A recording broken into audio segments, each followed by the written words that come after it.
Okay, thanks a lot, Derek, and nice to see you all today. I'm going to share my screen, if I may. I hope it's presenting now. You can all see it. Excellent. Okay, so I'm just going to start us off by talking about the data curation lifecycle. So what is this? It's encapsulated in this complicated graph put together by Sarah Higgins, a lecturer in information studies at Aberystwyth University, and she developed this model in 2008. The goal of the model is to present a high-level conceptual overview of the research lifecycle of data. As a generic model, the curation lifecycle seeks to provide insight into the stages of data management that researchers will likely encounter in all data-driven research, but it does not intend to be prescriptive. Quote, when used as an organizational planning tool, it is adaptable to different domains and extensible to allow curation and preservation activities to be planned at different levels of granularity. She explains it can be used to define roles and responsibilities, build frameworks of standards and technologies, and ensure that processes and policies are adequately documented. So I'm going to walk through this life cycle. We're going to break it down step by step and just talk about ways in which we see this type of life cycle in action at Vanderbilt. So let's begin with research infrastructure. So research infrastructure can become very complicated, as you all know, and translating the curation lifecycle model into pragmatic questions about research infrastructure inevitably leads to complexity. Each of the main activities of the curation lifecycle model or any equivalent model will almost ineluctably produce subtopics that must be explored. For instance, if you decide to maintain legacy data in the cloud, say on S3 Deep Glacier, you'll need to ask different questions than if you back up data on tape at Acre. The challenge of conducting data-driven research at a high-level research university is that no single department or campus unit can address all of these topics. Managing research data is always interdisciplinary. It's a cross-departmental activity. The participants in this presentation on this panel all share some role in working with research data. And for us, the best part of organizing this presentation was gaining greater insight, as Derek indicated, into each other's specialized knowledge and expertise. Our hope is that we can share enough information with you to make sure that wherever you jump into the research data lifecycle, you get connected with the right person or group, or that person helps you to connect with someone else who can answer your question of detail and implementation. So taking the steps that you saw on that chart, let's begin just by talking about what the life cycle itself is. So the first step, if you start at the top, is creating or receiving. Researchers acquire data from innumerable sources. Sometimes researchers in their labs generate data themselves. Other times, they acquire data from third parties by contracting or licensing data for research. However data are acquired, the initial creation or licensing step often comes with particular conditions. The data collected may be governed by legal, institutional, or contractual terms. In some cases, a so-called data use agreement, or DUA, may be required to protect the confidentiality, integrity, or security of the data. The next step is to appraise and select. Data acquired through creation or licensing also requires appraisal. In library parlance, appraisal does not mean determining its monetary value. Rather, the act of appraisal means distinguishing between what is valuable for research and what is not. The appraisal step may, for instance, be about deciding to remove certain metadata fields as irrelevant or even possibly misleading, or to partition the data to remove information before or after some temporal delimiter. The next step in the life cycle is about ingestion. So this step has to do with how you work with data. In enterprise parlance, the ingestion step is often called the ETL step, or extract, transform, and load process.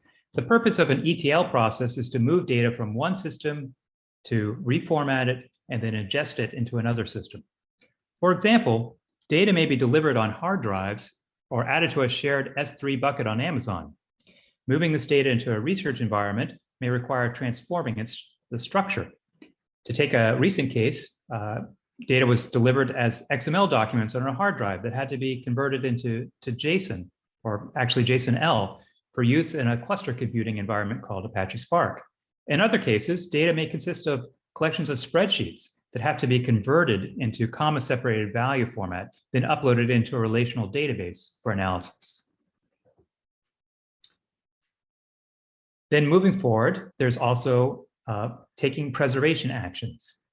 So the notion of a preservation action suggests that digital preservation consists of a series of activities, not any single unitary action. Preserving actions, this is a quote from the IDCC, the International Data Curation Center. Preserving actions should ensure that data remains authentic, reliable, and usable while maintaining its integrity.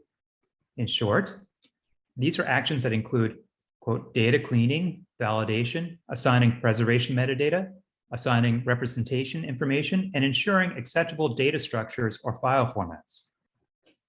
So the mention of metadata here brings out the difference between simply backing up and preserving data.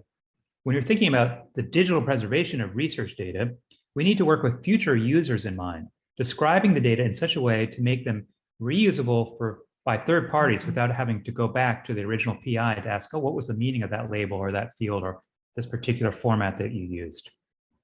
In some cases, a data management plan or DMP may outline a series of these preservation steps to establish a shared understanding with the granting agency about how to ensure the future accessibility of this data. Next step is to store. So the storage of research data is distinct from, but closely related to data preservation. The question of storage opens up another major conversation in its own right. The options for data storage on campus and off premises are myriad, depending on the quantity of the data and also how immediately accessible it needs to be. A common rubric for backing up data is the so-called 3-2-1 rule. This rule specifies that 3 copies of data should be stored in 2 different formats and in at least 1 offsite location. Whether this particular rubric makes sense for your research data depends, of course, on its quantity and perhaps on the particularities of the storage system you're using. In some cases, the system itself will take care of that rule for you, and you don't need to think about it independently. Moving along, the next stage is thinking about access and reuse. So providing access to data involves another set of considerations. There is a question of providing access securely to fellow faculty, students, and staff at Vanderbilt, as well as to collaborating colleagues at other institutions. But access may also mean providing access to data through a so-called data repository.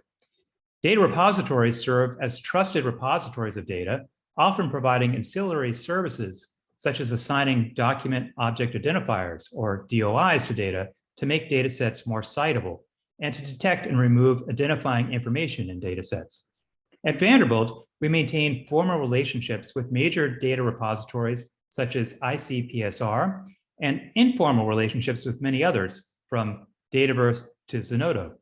If you have questions about what data repository would make sense for your discipline, we also have advisors who can help you make that selection as well. The license, finally, that you put on your data set will also impact its usability.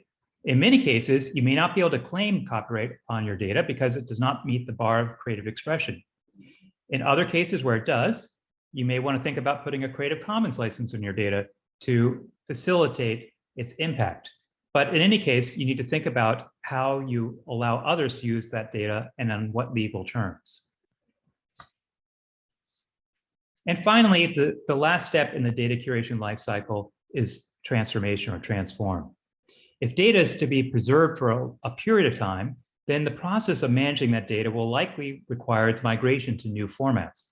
If researchers commit to preserving data beyond a standard retention period of, say, 5 to 7 years, you will definitely need to think about how to move that data from one format to a new format. In the library world, for instance, archivists may receive digital collections from authors whose works includes data in outdated formats like the 1980 versions of WordStar. Those data will need to be migrated to new formats in order for access to remain possible for new generations of researchers. And to take another example, the Vanderbilt Television News Archive used to store data in the proprietary Real Media format, which subsequently became not only outdated, but really entirely obsolete. And the Television News Archive collaborated with Acre to migrate its collection into the MPEG-4 format. So if that seemed like a lot, and it really was, I acknowledge that, it's only because there are a lot of complications in thinking through this data lifecycle, and that's why we want, as a panel, to be here to help you. The curation lifecycle model introduces a coherent set of interlocking activities that span the gamut of data-driven research. But in practice, the details of particular projects will often be much messier. As a group, the members of this panel stand ready to assist you by walking through these steps and helping you to consider how to handle your data at each stage. By keeping this lifecycle model in view when planning your next project, you'll avoid the kind of unpleasant surprises that may otherwise emerge and leave you scrambling at particular stages in the process. For example, when you need to suddenly write a data management plan or find funding to share your data in a disciplinary repository. So with that, thank you for your attention, and I'm going to turn us over to our next speaker.